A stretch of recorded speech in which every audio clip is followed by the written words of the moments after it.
Hello and welcome back to the second part of our watch along. We are still previewing that match, or rather unpacking the match that was New Zealand up against South Africa.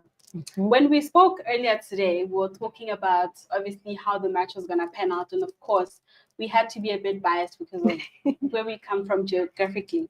But looking at how that match ended, 357 for 4, did you see it happening like that, turning out like that?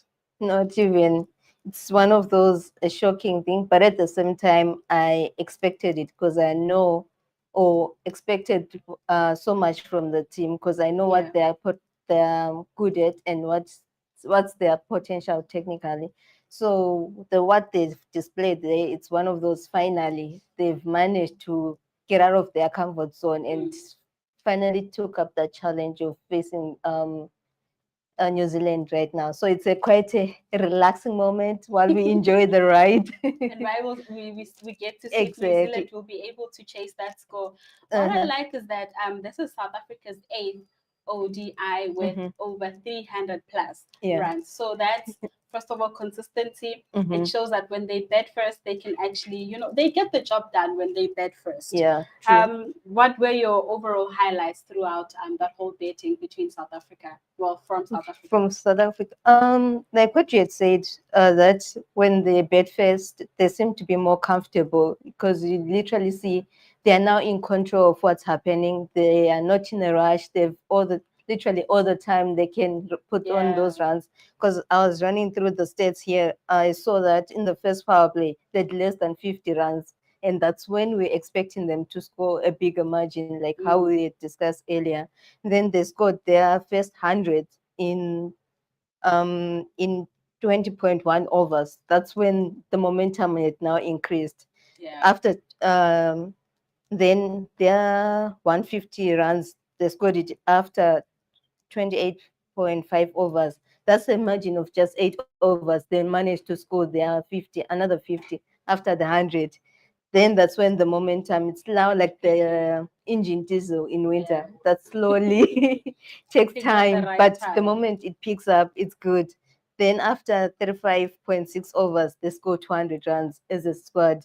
Then, as we all know, they scored 350. They got to that, they got those runs after 49.4 overs with 298 balls. That means they had less balls, but they had that big margin. It shows that, and they had less wickets by then, knowing that the partnership which they'd managed to build, the foundation which was laid down by our top openers, it was good, and it was easier for others to come in, just throw in the bat, put on the runs on the scoreboard, and it was good to go.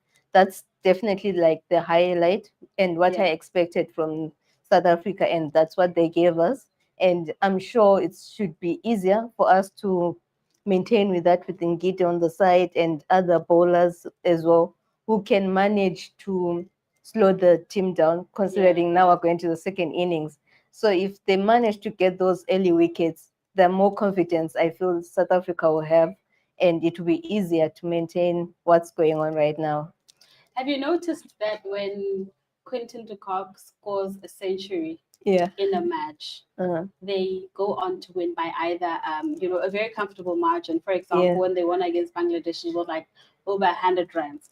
He scored a century today, but it would be very bold of me to say anything like that, especially when they had played against New Zealand, playing against New Zealand. You've also seen the likes of Rassie van der Dussen coming to the party, also scoring 100 runs of over 101 balls, 22 sixes, and 8 fours. That's a very big one. Exactly. What do you make of the team as a whole? The batters today, they've played really well. They've played their hearts out. Well, it shows that everyone today's mind was on that mission that we need to win against New Zealand. Everyone knows it. They are the top dogs in this qualify in this World Cup. But the fact that they knew, okay, they didn't have to play the name. They knew, okay, I have to be out there to put up my all best. As for Quinton, he knows the more centuries he puts on the leaderboard there, the more he goes up at the top. And as we all know, that he wants to retire, it doesn't mean you need to give up. You just need to get out with that bang. And that's what he's doing, creating a good name for himself in his country. And the way in the beginning, most people were, they didn't expect South Africa to be in the World Cup, but here they are, and they're proving that they're supposed to be here. And West Indies was supposed to be here. It's the other way. So it's literally anyone's game to be in here. And once you're in the World Cup, you need to earn that spot to always be at the top, to show that you deserve to be here. And also for Rassie, who knew he was going to come up like this? As much as he came as the third batsman, he did his best as well to make sure that he cover up what Temba couldn't do. He added those runs on the scoreboard, because in total he had 333 runs of 118 balls, meaning he had 9 fours and 4 sixes. That's a lot. For example, also David Miller as well. The fact that he came before Classy, it showed that he managed to earn himself that half a century of 30 balls. That's a big stroke right there. So it means that in any number, anyone can just come in and make sure they maximize, as long as they utilize that full potential. That's definitely. How about your side? What would you say? Or in a way, how would you, if you were the coach, to encourage New Zealand to in the second power play? How would I encourage them? Okay, if we are like, I mean, if it was the opposite, if I was encouraging South Africa and this is where they were, I mean, just go out there and do what you have to do, which is like put your mind to the game, what is currently happening, and just make sure that you're locked in, score as many runs as you can. But of course, I'm no coach, I don't play the sport, so my advice wouldn't be the right one. But I just saw something right now, a stat that says that South Africa in this World Cup have scored 77 sixes. This is the most sixes in a World Cup in this year's World Cup. So not only are they getting it right, they're getting their name. They've been breaking records. Remember when this tournament started, we've got an Aiden McCrum scoring the fastest century in the World Cup, breaking a 12-year-old record. You've got players that still want to break as many records as possible. True. The record that they would be breaking, though, is making it out of the semifinals. Because for me, I feel like it's as good as that. So they will just need to, get out of the semifinals. However, before we get ahead of ourselves, do you think the job is done for South Africa in today's match? Not really. It's never an end game until that last ball, because anything can turn around in the second innings. This is just like the beginning, the introduction of what's going on. We've put on our work there. Now it's a matter of how are we going to protect what we have done. More like if you're reaping, now you have sown, that's putting the runs there. Now we need to reap. So literally, it's now a matter of us putting our trust on our bowlers. How much trust can we put on them so that they can carry us all the way? Because the batters have done their job. So now it's a matter of protecting our legacy. Can I ask you something just very fun? Do you think if South Africa were to play like without Aiden McCrum, without David Miller, without Quinton de Kock, will they perform as good as they perform with those 3 players in the squad, in the lineup, every single match? Definitely, everyone is their role to play. Really? I mean, okay. I've got faith and hope on everyone, because I feel like as much as they have played the most, they've the experience, they've been playing most of the time, but others haven't gotten that chance, or like the team hasn't been challenged enough to see how all the players play in like full number of squads. So it's always either less than 5 people playing all the time. So meaning they have more experience now. They know what kind of pressure is out there. Others are only coming for fielding, helping the bowlers. But that batting experience, they might not have it much. So yes, they might play enough for them the way they know good enough, but it won't be as wonderful like what we're seeing right now. So it's a matter of experience, because there's one coach who once advised me that you might know the theory of cricket, but now it's a matter of experience now, what you do in the field. That's why they expect they can hit the ball anyhow. But if you're a beginner, you just stick to the basics until you gain that experience.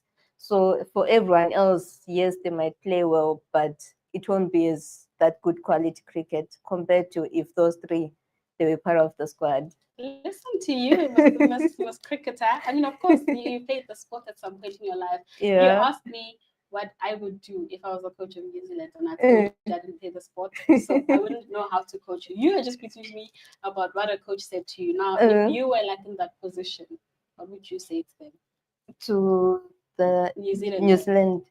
Well, I would say, considering that as a team we've assumed or made that mistake of letting South Africa bat first and we thought we could take them on, it's okay, we felt right. But now it's up to our batters. I would just encourage our batters to do what they do best, because they are not, it's not a lost cause until to the end, really, because everyone still has that chance of facing those 50 overs. So you need to maximize each ball, make sure you do those runs, especially in the first power play. Make sure you hit those boundaries. The second power play, where people are more spaced out, those singles make them 2 runs or 3 if it's possible. But you shouldn't just relax, considering thinking that the game is over. So it's never over until it's over. But we've seen with South Africa that in the first 2 power plays, they know how to take wickets. Yeah. But when it comes to when it matters most, in the last power play, when they should just bury, actually in the second power play, when they should just bury the match, they tend to, I don't know, are they sleeping on duty? That is when they just let the opposition team just do as they please. I feel it's mostly they lose that momentum. They're now too comfortable, or it will be one of those, they've tried everything they can, all the tricks in the books they know. Now they're failing which area they can target. So it's now a more of like second power plays. Now they are try and error. So they've put their maximum effort in. Like what you said, they removed most of the wickets during the first power play. That's when everyone is that hype, the energy. But if you see the openers are still lasting until second power play, they don't know what to do anymore. So now it's a matter of, let me try there, try there. That's why you realize most of the teams, they have high scores during the second power play because of those loose balls. They'll be trying to find the right length to go to that certain person, and then chance given. So it's a game of probability now in the second power play. Then the third power play, that's when it's a sudden death, where they are now using the dual die moment, where they are now relying on the spinners. So if you're running out of spinners now and they're not hitting the right spots as well, that literally giving the ball to the bed, they'll always hit them harder. That's why other teams as well, like India, even the tail enders, they can hit hard, especially the spinners. They're not scared of those. So it's a matter of now trying to rely or giving that benefit of doubt to our bowlers to do, okay, maximize what you can, do minimum damage, and then we hope for the best. I get you, but I don't, tell me what it is that they have to do to make sure to avoid such slip-ups. You mentioned that in the second power play, that is where they are most relaxed, that they shouldn't be. And in that final play as well, to bury all their chances. What do they have to do differently? If they can't get the wickets, which is fine, at least minimize the number. It's not fine per se, but at least you can slow down the team. There are 50 overs. If you can manage to slow down the run rate, the better, because you know, okay, the less runs they score, the better. There will be few people who manage to get those wickets, which is unknown. Like, for example, okay, I'll get back to the states and show exactly who, where they know, okay, if this one is the one bowling, wickets are going to be taken. So for others to support like that partnership, you make sure in each over they're less than maybe 5 runs or 6 runs per over. That means that rate is going to be slower or narrower for them to catch up to the larger score. So at least buy time until the number of balls they've managed and less extras. Those would be the better strategy, because either way, somehow, if you can't remove all of them at once earlier, why not slow them down? They might play all the 50 overs, but they would have taken a lot of number of dot balls. So I love that. And we know that a man that loves to take wickets is Kagiso Rabada. He's back today, and we will hopefully we'll get to see him doing what he does best and taking as many as he can out. But I just want us to talk about the man of the moment. I think he's done really well, incredibly well in this year's World Cup. That is Quinton de Kock. when the tournament started and we played against Sri Lanka, he scored 100 runs. Wow. And that is when we actually set the record for the highest total by 428. Yeah. This man says that he is retiring. This is his very last World Cup. Yeah. And just before that, so he scored 100 against Sri Lanka, 109 against Australia, 20 against Netherlands, 4 against England. This is the poorest actually he's ever done in the World Cup, but they still won. And then 174 against Bangladesh. Yes. 24 against Pakistan. 104 against New Zealand today. So the pattern that I'm noticing here is that against New Zealand, he's got 20. That's when we got beaten by Netherlands. We got beaten by Netherlands, and then when he scored 4, we still won, but the win was not as, it wasn't bad, but also, could have been better. Yeah, true. Against Pakistan as well, he came out very early, and that's where the game was actually very tight, eventually winning by 1 wicket. With such beautiful stats, is this how you want to retire at a World Cup? Definitely, because check right now, he has put his name out there. Everyone now knows, okay, if you say South Africa, there's Quinton de Kock. But they are forgetting these other players. It shows that he has done so well. He might have not done well in the history or in the past. It shows that what happens in the past, it really doesn't hold so much water in what's happening right now. Because so many records are being broken right now. And him is definitely going to fly the flag of South Africa high, and everyone will always feel that that pinch when he's no longer there in the next World Cup. They'll be like, okay, if only he was there, he was going to save us. But the fact that he has created that good foundation for everyone, or the upcoming people will look up to him, it's a good thing. So yes, definitely he should go out with that bang. With the bang, they say a good dancer knows when to leave the stage. Exactly. So the time to the other thing I was thinking is that at least at this moment, he knows that once I go down, I need to go up, because that seesaw, he knows, okay, it's either now or never. So when he puts that 100% effort, he gets the centuries and above. Yeah. If it's on his bad day, it shows that it's really a bad day. That's when he comes out with the 4s, the 20s. You see, so it shows that whenever he puts that effort on a good day, he's definitely going to outshine everyone. And South Africa, I said that they've scored the most 6s in the World Cup, right? Yes. The stat is they've scored 82 in 2023. 76 was scored by England. This was the highest in the 2019 edition of the Cricket Men's World Cup. And by West Indies was 68. This is the most 6s in one edition of a World Cup. 68 by West Indies. Your team, I know you've got a great soft spot for them. And then 67 by Australia in 2007. Australia, again, also they're coming second after South Africa in this year's tournament with 61. So India are also doing very well. But when it comes to now scoring 6s, it's very clear who the dominant one is. I think it will also be interesting going into that match between India and South Africa. We know where the most 6s will be coming from. Yes, Virat Kohli knows how to win them matches, but you also have Quinton de Kock on the side who can do that job for them. So this one is going to be a clash to remember. Yeah, true. Like what you had said right now, after sharing with us those stats, it reminds me that it shows it's not how you end the runs. Like if you've got a big score run, but it's a matter of how fast or how quick can you score those runs. Because for example, right now we wouldn't be reading about the 6s and the 4s. We'll be just reading the total number. But now the fact that it's the quickest team now to end those big runs, and it shows that the quicker you get there, the more runs you have, because you have now more time to end those bigger runs. So yeah, sure. Which is not too bad. It's the clash of the Titans. So right now, as things stand between South Africa and New Zealand chasing, and they need a total of 336 runs in 44.3 overs to win. So as things stand, it is 22-1. Yeah. Is that a good thing? Definitely. It's still in the first power play. This is what we needed right now. Say, okay, so still early in the very first power play, but I would say a good play from South Africa would be at least something, okay, by 5. Okay, that's a stretch. Maybe by 3 or 4.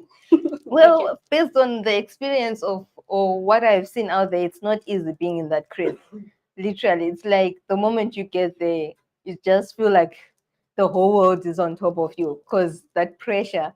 So as much as the batters are in there, they are trying to survive or surviving there. It's that feeling, the soft pressure as well, which will be kicking in and trying to relax at the same time.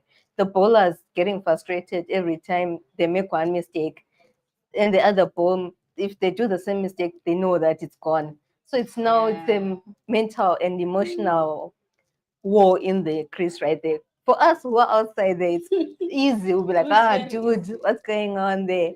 But I understand what they're doing and the rate they are going right now. I think so far they're doing good, and they're not that expensive. The extras they're just 5, which are just those loose balls. The buys they're 4. The leg buys are it's only 1, which is okay, and it's not so bad. But as the overs go on, I feel they just need to start pulling their socks, because especially for the seamers, the ground is still okay, and they need to start. If it means them being accurate and hitting those wickets straight up, the better. So, yeah. And what, in your words, what do you think would be the greatest score for them in the second power play to ensure that the chase is on and they eventually try to win that match? Well, at least if they've managed to take out about 6 people, 5, 6 people, it's better. The second power play, yes, because that means you have not tackled the top order. This is South Africa. They can do that. They can take out like maybe 6 wickets in the second power play. But now that is where they get to save. Now they Then that's when we use that secret weapon, slowing down the way they are scoring their runs. In the sense that at least if they have more dot balls, the better, because the run rate is decreasing, and the more number of runs they're still maintaining, but the overs are going. So if we eat away more overs, the better. And they need to find the right length now and be like, okay, this person, since we are done experimenting, find the good length and try to be consistent on that length, and making sure that they've identified their weaknesses. Then you keep on attacking on that spot. Okay, cool. So log table quickly. If New Zealand win this one, okay, they're still well away, well in the top 4 spot chase. Of course, South Africa, as things stand, they have qualified, especially with that healthy net run rate. It's looking beautiful. So whoever that wins here, I feel like they still have a spot to fight for in the World Cup. South Africa coming against a team that is unbeaten so far is going to be very tricky for both teams. India will be tested in that one. And of course, New Zealand in their next match faced a Pakistan that was beaten by South Africa. Obviously, they will want to bounce back as well. Definitely. So if New Zealand want to qualify, they have to beat Pakistan, they have to beat Sri Lanka, and that would be it for them to qualify. So if they lose against Pakistan and they lose against Sri Lanka, then anybody from number 5 and 6 can still qualify for the top 4. So it's getting very tricky there at the top. Definitely. And like what you had told us earlier on about the way Queen Johnny has been breaking the records, I just noticed one thing here, that he's the most he has the most runs as the wicket keeper for the World Cup edition, and the first one to reach 500 runs in this World Cup, like what you had said earlier on. And definitely the 6s which you had already shared with us. That's an eye-opening right there. It shows, in a way, he's setting a good example for the junior players who are looking up to being part of the Proteas. So I feel if he continues to push like this, and this is not the last game, so they have 2 more games, like what you said, plus the third one, the finals, of which definitely they will make it. And that means there's still more room for him to break more records. Yeah, so now that game between New Zealand and Pakistan will be the ultimate fight for the top 4 spot. Pakistan coming from obviously the win yesterday against Bangladesh, coming into this one. I feel like they also going to fight again for that, Yes. just to make sure that we make it back-to-back wins. Now, against Sri Lanka, a team that also has nothing to lose but everything to play for, might be a tricky one for them. South Africa going into this one, they have, so today was actually, according to me, my opinion, I feel like they actually facing one of the strongest opponents who can actually potentially ruin their winning streak. Yeah, definitely. They've got India, who might also end that winning streak for them. And they've got Afghanistan as well, who we know what they did against the defending champions earlier on in the tournament. And those are 3 matches. So based on the 2 fixtures left for South Africa and the 2 fixtures left for New Zealand, who do you think will come out victorious out of those fixtures? That one is a tricky one in the sense that anything can happen.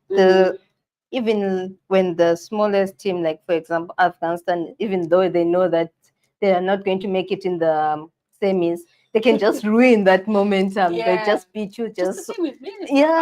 Beat you. They just beat you for the sake of beating you. So now on your side, or on the side of SA, they would have ruined that reputation as much as they needed those stats to go up. Now Aussie will be now at the top. That means they are going to overtake them. So right now, the losses are quite critical in the sense that anyone can just climb up. Most of these teams, they've got 6 points, especially Australia, India. So it's like the moment you just drop that net run rate or the point currently, it's quite tricky because it's that top 4. And out of those 2, anything can just happen. So you wouldn't want to risk it. So every single match, I would say it counts, and you need to maximize.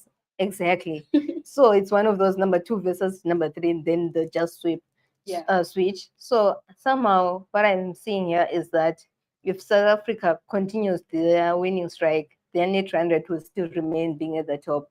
So which is a safer stance in the sense that even if they lose the last game, they won't be at the bottom because they've got a higher net run rate than everyone else. So we'll be safe by that. So if they can save our hearts on this one, definitely, I would say this one could be an easy win for them if only our bowlers could do their part, considering our batters have done exceptionally well. So yeah. I just want us to talk about something real quick. As I'm looking at the lock table, no one would ever imagine or even think that the defending champions would be at the bottom, not just at the bottom, only having won 1 match in 6 matches. Nobody will ever anticipate that. So for England, as things stand, they've been knocked out, Bangladesh as well. But for England, really, how are you a defending champion and still struggle so much coming into this match? What do you think into this tournament? What do you think really went wrong for England? Well, this shows that the mentality they came in with, it was still the same old one with what happened the previous game, the previous World Cup, but not knowing that everyone has been working towards these World Cup games and preparing them properly. So if you're not properly prepared and you just underestimate, you're playing the names only, you realize, okay, people have been improving. For example, who knew Pakistan or Afghanistan would be above the England right now? It shows that they've been putting more maximizing every time when they have a game. They're making sure they're improving every step. Each game is a learning curve for them. All the mistakes, they're polishing them. But for the bigger teams, they'll be like, oh no, it's okay, it was just a bad day, and they don't look at those small things. So it's usually those small things which ruin everyone's momentum. And once you're at the bottom, like a domino, really, if you remove that thing, everything is a chain going down until you're humble enough to be like, okay, I need help, I need to work on this. So you take one game at a time. So it's one of those, they underestimated everyone else, considering they thought they were going to be an easy win, because in the previous log before the World Cup, they were at the top. So they thought, okay, we got this, so it's not going to be a problem. But here everyone is saying we all have a chance, we all to be here. So why not we end our sport as well at the end? Sure. So 6 games played, only 1 won, Yeah. 5 losses, only 2 points. So not only do they miss out on, not only are they eliminated from the World Cup, the chances of qualifying for the ICC Championship Trophy are also very almost impossible. So losing 2 trophies in the space of like a year. Yeah, it's very possible. It shows that when you are out there, you need to put your 100% effort all the time, no matter how small the team you're playing with. You just need to treat it as if it's your last match, and you need to maximize and making sure that you win with a very big margin. You can't really relax per se, considering thinking you have all the experience you've been in the sporting industry for the longest. So you, for example, right now, the isn't for the world champion trophy, it's top 7. But check who's there. Number 5 with Pakistan. We've got Afghanistan, number 6, Sri Lanka, Netherlands. Those guys are still in that power hungry. Yeah. And they only have played 6 matches, and they still know that if we slack here, we're joining England. So no one wants to be at the bottom. So even if they have to play any other big teams in the top 4, they're going to make sure they maximize so that they remain in that top 7. So it's one of those either way, either you come down, or you go up the ranking. Will be there. Yeah. Sure. So as things stand between that in that game, 38 for 1, still 1 wicket down. So as things look, we spoke about this just to come back and wrapping up this chat. We've spoken about New Zealand earlier on when we were doing the preview of the match, that they tend to be at their peak in the first power play. That's when they take out the most wickets. And second power play, not so much. Third power play, they concede least amount of runs. Yeah. For South Africa, we've spoken that it's been the opposite. They know how to take out the wickets in the first 2 power plays of that tournament, of the game, and then the last one, that is when they just relax and do things differently. It seems to me today that we might be having that South African issue again, that in the first power play, they try, but not so much. As a coach, how do you work on that? As a coach, I wouldn't really crucify them that much, in the sense it's not that too bad. It's not terribly bad, because currently, right now, New Zealand current run rate, it's on 4.65 now, and the required run rate, which is per over, it's supposed to be 7.64. Yeah. So in the last 5 overs, they only managed to score 30 runs, which is 6 runs per over, which isn't that so bad, but they shouldn't get too comfortable. So I would continue, like what you said, with that worry that they shouldn't just relax as yet, considering the number of dot balls they've been receiving. But at least the earlier they add on those wickets and making sure that they're putting that fright on everyone else who's coming in, not giving them the room to settle in and start hitting the ball, I feel like that would be the wisest idea. But anyway, who am I? Haven't played the international game, but I somehow feel that would be the best strategy right now, that they put in those people like Kaki, so they should start taking the wickets now. They've warmed up, they've seen how the players are playing. So now it's the time to start eliminating those players. The moment they come in, they don't give them much room. 1, 2, then they're out. That would be the best strategy right now. And I'm sure even if they win with 200 runs, that would be the world record as well. That would be a wow. But realistically, is that even possible, though? Nothing's impossible in cricket. I mean, for now, it's not looking too bad for them. So that would be a shocker. That would be a record for this entire tournament. Definitely. But they shouldn't just get that relaxation mode right now, because they still have got a lot of batters here. For example, Rashid Ravindra is known to be one of the top batsmen for New Zealand, so they shouldn't really get too excited, as much as they managed to take out Dev Conway, who's known to terrorize most people. So I was about to say, that you need to take out the most problematic people as early as possible. So we're gonna wrap it up here, and then we're gonna be waiting for Tasman and Hari to give us in-depth details with everything that's happening in as far as the game is concerned. But because we are leaving, how do you think this game is going to end? We are going to win by... So we, South Africa, yes, right? yes. Just to be sure. Okay, South Africa, my prediction will be South Africa winning by 100 runs. If it means that we have failed to slow them down a bit. Yeah. But definitely this hopefully will be definitely a big win for us. I think it's going to be a close one. Definitely not by 100 runs, maybe 10, 5, something close by. So I think it's going to be a very tight end to the game. Well, then that means we'd have slacked a lot then, if we have managed to let them go that much. A win is a win, right? Yeah, fair enough. A win is a win. Thank you. Thank you very much.